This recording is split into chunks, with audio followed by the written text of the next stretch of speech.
Hello and welcome to Frost Over the World. Later in the programme, the pop group Genesis tell me why they are reforming again. A look at Russia 1 week ahead of those crucial parliamentary elections, and a view from Venezuela as President Chavez tries to amend his constitution this Sunday. But first, Israel and Palestine. This week in the USA, leaders of several Arab countries met with Ehud Olmert and Mahmoud Abbas in an attempt to implement the roadmap to peace.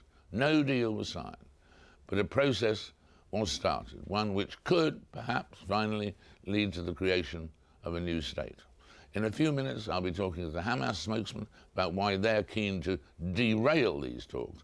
But first, I'm delighted to be welcoming Ron Prosor, Israel's new ambassador to the UK. Welcome and congratulations, Ron. Thank you very much. Very happy to be here. And would you like to have been in Annapolis this week? Or? Absolutely. I think it's the first time that after 7 years you had meetings between Israel, Palestinians, and the most important part of my mind, the supportive part of the Arab world, for the first time coming in and supporting the Palestinians and the Israelis in their quest to peace. Well, that is the upbeat and very important side of it. Some people have said that the actual statement didn't really get down to the really difficult issues, which core issues that economists called them, you know, like borders and all the Jerusalem and so on. But at this stage, that would have been impractical, would it? Absolutely. I think the most important part of Annapolis was the fact that both sides managed to lower expectations. By lowering expectations, you reach a situation where you can really begin the long journey to peace. And the important part is, like I said, not only most of the countries in the Arab world in supportive roles, not adding additional burdens to Abbas in what one has to, at the end of the day, reach, and that is compromise. The minute I landed in the United Kingdom, I made it a point meeting the Egyptian ambassador here, the Jordanian ambassador, and the Qatari ambassador, because I think part of my job, and I think other ambassadors, is to try and get support for those who want compromise and coexistence, and to isolate the ones that are extremists and trying to do things with violence. If we don't manage to disengage between the two, it's going to be much harder. And so what about the basic issues? How do we proceed on those? In regular meetings or what? There's a decision after Annapolis to meet again on the 12th of December and sit down and deal with the core issues of the conflict. Hence, to go down really the most important parts of the Israeli-Palestinian conflict. I can say that I'm sure there are going to be very many obstacles on the way. And when those obstacles are met, what we need from the international community, from the United Kingdom, from the world, is support. Support and not, finger pointing, because it's going to be hard. The more serious we are in moving forward, I think it's going to take a lot of patience, I would say stamina and perseverance on both sides to really make peace. Many are trying to derail this process, and it's our, I think, very clear job to make it succeed. And both parties to this negotiation and to this meeting in December and so on have at some stage to be ready to make compromises on in dealing with the opponents, not staying totally rigid, because that wouldn't work. Absolutely. And I think the most important part is more than the compromises, which I think many, both in Israel itself, and I think those on the Palestinian side who really want peace are willing to do. The important part is the nature of the Palestinian state, the governance. We would like to reach a situation where the slogan that was in the past, one authority, one gun, one law, we have now two authorities, practically. We have thousands of guns, and we have no law at all. And we need to change that. And when we have that on both sides, I think it's going to be easier than at this stage. And who is the most threatening of the forces who arranged against this? For instance, the Hamas as one, Hezbollah as another. I suppose that the most difficult problem would be with Hamas because of their sort of control of Gaza. Look, it can be seen from Annapolis. Who did not attend Annapolis? Hamas and Iran. The two actors who are doing everything they can to derail the process, to basically push violence both against the Palestinians themselves and against anyone who wants to do something constructive. So there's a lot of pressures by Iran and Hamas to derail the process, and we should really try, everyone, to put them aside, to separate them, and to be able to really move forward with moderates, and there are enough on both sides to be able to reach out and move forward. And so, in fact, what do you think should happen next in Gaza? Look, Gaza, the situation is, as we speak, that Israel completely disengaged out of Gaza. There's no Israeli soldiers to be seen in Gaza except for one kidnapped Israeli soldier called Gilad Shalit. Hamas is shooting Qassam rockets on a daily basis inside villages like Sderot, inside any line that you would like to define. And they are doing everything they can with terrorist acts, both to derail the process and to also take over different cities in the West Bank that Abbas and Fayyad are trying to really maintain under law and order. And what about the situation with your right wing that some people talk about, that they are going to be very vocal as this process proceeds? Are you concerned about that? Yes, look, both leaders are going to have a hard, really a hard assignment in convincing their constituencies that this is really important to move. Both sides will have to make compromises. I think that in the Israeli public there's an understanding of many that this is the time to move forward. Yes, there are going to be problems, and we have to show, I think, inside Israel and outside, empathy to people who really, that lives are going to change on both sides, and it's important to show that empathy because they really believe, and they really feel, and they really have a lot of pain in that process. And we have to do that with sense and sensitivity, as you would say in the United Kingdom. Yeah.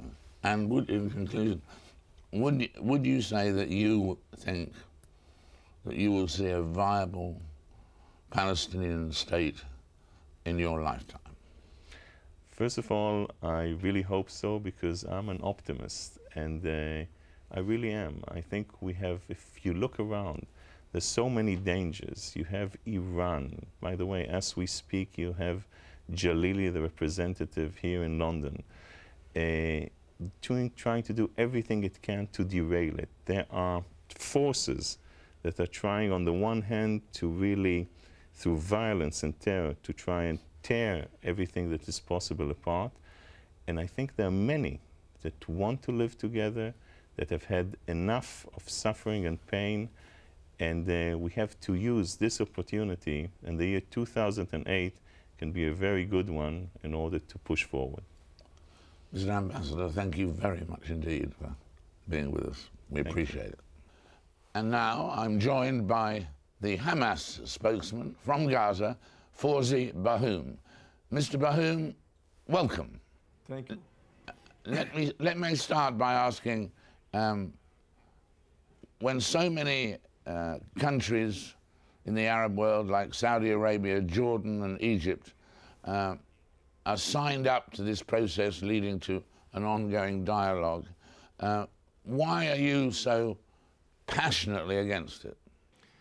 First of all, we are considered that Annapolis is not a conference. Annapolis is a meeting came by the order from American administration order to make a passage to the Israeli occupation to be withdrawal from the Palestinians' rights and interests, whom was confirmed or taken by the United Nations. So this American need more and more withdrawal to the Israeli occupation from the Palestinians' rights and interests by this type of meeting. The Arab countries go there, went there in order to make more and more relation between them and the American administration.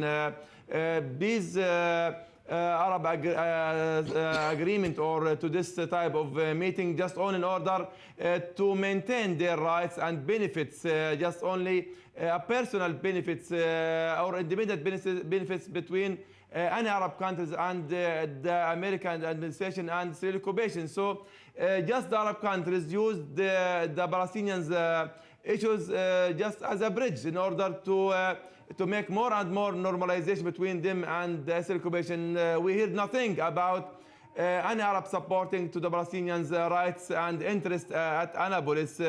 So all the time there is an arrogance from American administration against the Arabs and the Europeans and the Palestinians exact.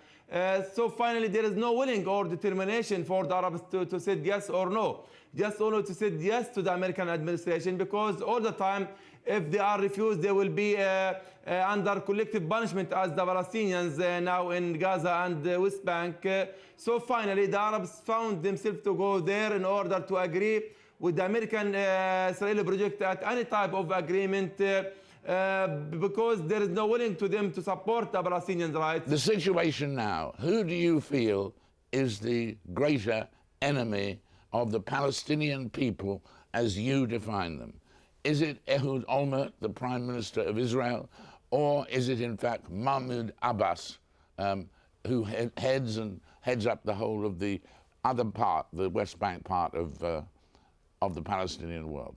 The main enemy for the Palestinians inside Gaza and West Bank and all Palestine just only Ehud Olmert, the Israeli occupation, not President Abbas, because President Abbas now lost all of the papers toward support his policy. He lost the Palestinian popularity, he lost the resistance, he lost the unification between Gaza and West Bank and between the Palestinians. Now President Abbas with a vague policy toward to support his program, because he lost his program, whom was elected to be a president for the Palestinians. But we are considered finally that the main enemy for the Palestinians just only the Israeli occupation. We are not considered American and Europe our enemy, because finally we are Hamas believing that we have to enter the international community and the international formula in order to support our rights, to support our interests, to support all the Palestinians' rights against the Israeli occupation, because now there is an American-Israeli arrogance against the Arabs and the Europeans in order to support just the security and establishment of security for the Israeli occupation against our rights and interests. Mr. Barhoum, what would you therefore say is the peace? How would you like peace to come in the Middle East? What would have to happen? What would be an acceptable peace in the Middle East for you? Yes, an acceptable peace depending upon to give us our rights and interests, including independent state with the capital of Jerusalem, return back again of all Palestinians refugees, about 6 million refugees have to be returned back again to Palestine, and freedom of all the detainees who was detained at the Israeli occupation jails, release of the concrete walls and withdrawal of all of the settlers from our land. These are our rights and benefits in order to maintain a security at the area, to maintain a calm at the area, to stop maybe fighting. But till now, there is no signs or positive signs toward give us any of these rights and interests, because there is denying from America and from the occupation toward our rights and interests. So if they need more and more security at the area, they have to give us our rights and interests. Right, and so therefore, when do you think, if you think, that there will be a free, unified Palestinian state there in the Middle East. Will it happen in your lifetime, do you think? These rights for the Palestinians will be established by resistance, because till now American and Israeli occupation and President Abbas against the resistance, because there is American and Israeli occupation afraid from the resistance which was supported from Hamas and from Islamic Jihad, and majority of the Palestinian parties, including majority of Fatah, supporting the resistance. So the rights will be established by resistance, not by Annapolis, because Annapolis till now discard or cancel the majority of the Palestinians' rights, including Jerusalem, independent state, detainees, refugees, something like this. Finally, we found ourselves to protect our rights and benefits by resistance, and we have to regain and restore unity between Hamas and Fatah, because Abu Mazen isolated himself from Fatah and isolated himself from Hamas and from the Palestinians' legitimacy. So we are finally, Hamas finally have to maintain solidarity and unity between all the Palestinian parties in order to support our rights and the benefits. Thank you very much for joining us, Mr. Barhoum. Sorry if the sound is interfering at the moment, but we thank you very much for joining us. Thank you very much. Bye-bye. In a moment, I'll be discussing this week's turbulent events in Pakistan. Apologies for the slight turbulence in my throat today, but anyway, we'll be back after this short break.